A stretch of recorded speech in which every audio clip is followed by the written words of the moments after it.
since it's over 100 degrees, humidity out there, I'm under the shed. All right, this is gonna be our yard, our ground, the grass, okay? You come in here, first thing you do is take your compost. It's leaves, grass clippings, pine straw, leaf mold. Look at it. That is unbeatable for your garden.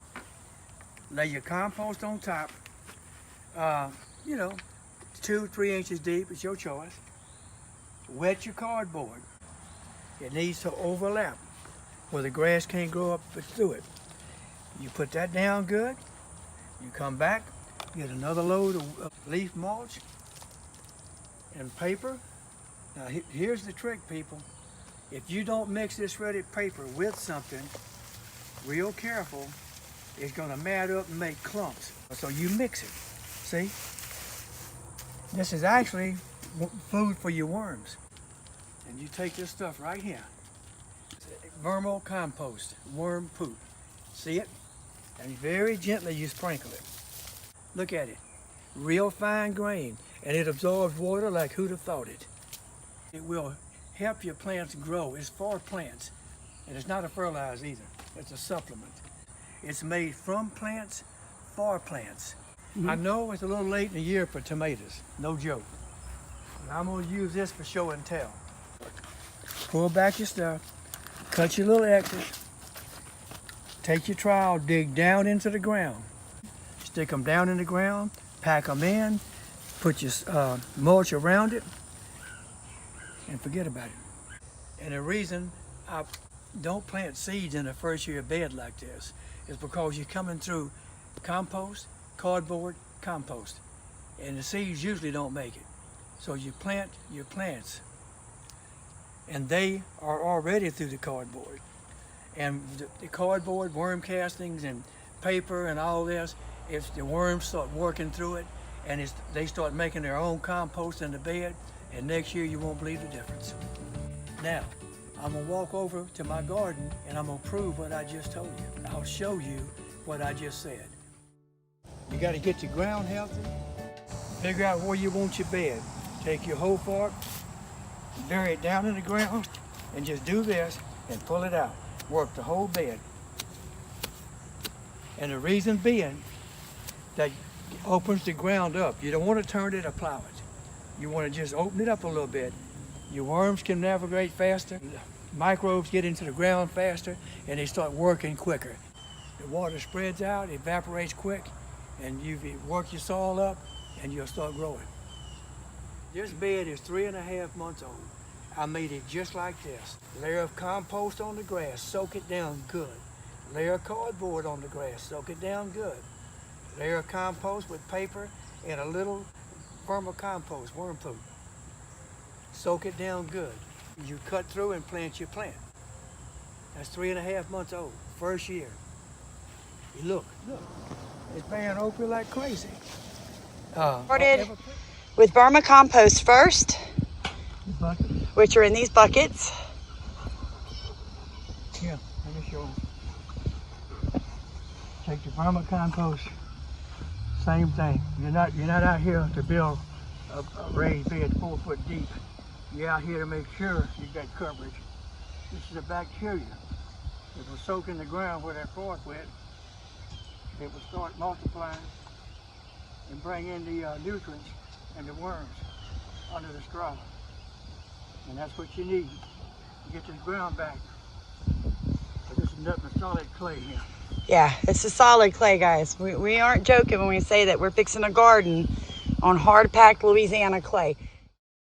Pawpaw Sammy and Allie Bug's YouTube channel.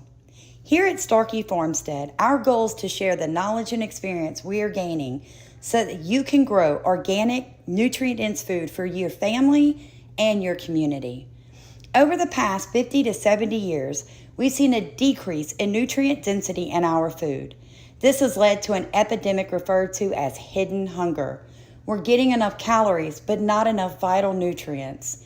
This has caused diabetes and obesity to rise worldwide. We start with a wheelbarrow, some rabbit manure, some shredded leaves, bedding left over from the animals, and you just begin to cover it. All of this is just extra in the areas where we know we're going to have trouble because we have large dips in the ground or we have bare soil. Around each plant, we're side dressing with a mixture of compost, vermicompost, or worm castings, and rabbit manure. All the way around each plant. What do we do about bugs? We kill them. All right, so as we do that, I'm then gonna come in, pull the hay back, tie it around each plant, guys. Pull that hay back.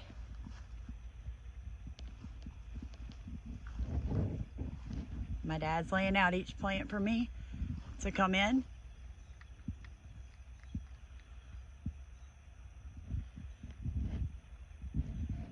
As you can see, this is the mixture we're using to side dress. It's also the mixture that's going in the hole we're planting in. People are gonna ask, how do you mix it? Okay, so I put about 4 shovelfuls of rabbit manure. I do about 20 shovelfuls of compost and about 5 shovelfuls of worm castings.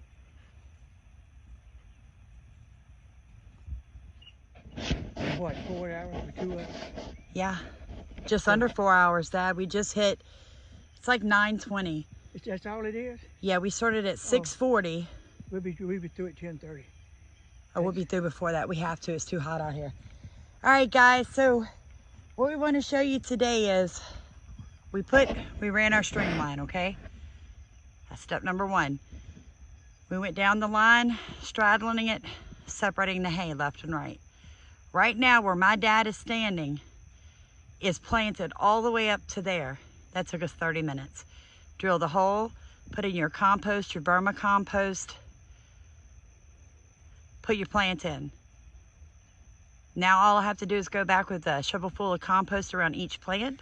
Just a little encouragement. Garden however you feel led to garden. Garden any way you choose to, and any way that you possibly can. It doesn't matter if your garden looks identical to my garden or an industrial garden.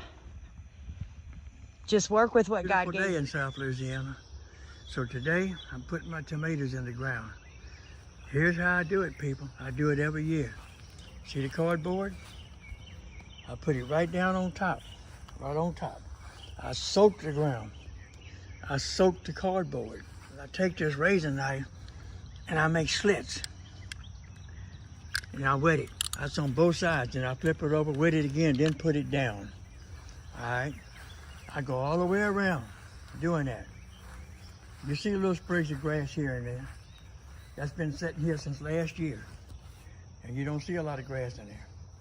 But when I get all this pasteboard cut in around here, I'll come back with my tomato plants, which is right at 16, 18 inches tall. And I'll plant them. Now I'll go ahead and finish with the cardboard. When I finish with the cardboard, that black bag laying right there is full of leaves. I'll come back and I'll cut my holes, plant my plants, then I'll cover it with leaves. I don't pull grass. I don't have to worry about a thing. The worms come up from underneath and that's full of worms.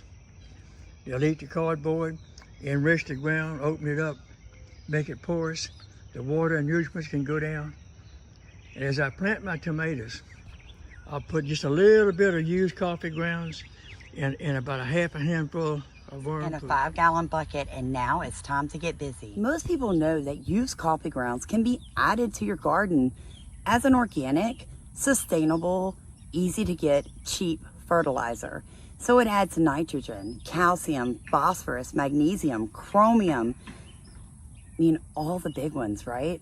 So really, your favorite plants are gonna love. They're gonna love you for it. Tomatoes, carrots, radishes, blueberries. Not to mention several flowers like azaleas and roses love coffee grounds too. So to apply coffee grounds in your garden, you're just gonna take a handful of coffee grounds And there you go. Side dress right around your root zone. That's all you have to do, guys. Now that we've got the basic, everybody knows that about coffee grounds, Sam, topic out of the way, you guys, the coolest things you have ever seen anyone do with coffee grounds in your life. This is our biochar pit. It is a ring of fire. And we're in the process of making our next batch of, got it, biochar. But if you look up the scientific studies, they refer to used coffee grounds as spent coffee grounds, or SCG. And if you add that to biochar, you have SCG char. And it is being studied right now on its efficiency to remove heavy metals from soil and water. And guys, the studies are looking super promising. So what does that mean? That means if you're already making biochar as a soil amendment for your garden, go ahead, get your coffee grounds into your biochar pit.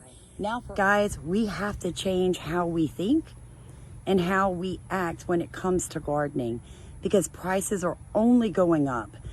And I hear a lot of people talk about using like human urine, and that may work if you're just a homesteader growing for you and your family. But I can tell you now, my customers would not appreciate knowing that I put human urine or feces in their garden, because really, it's not my garden, it's theirs.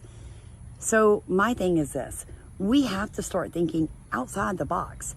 We have to start setting up sustainable loop systems, even if you're living in a suburban area with a very small garden.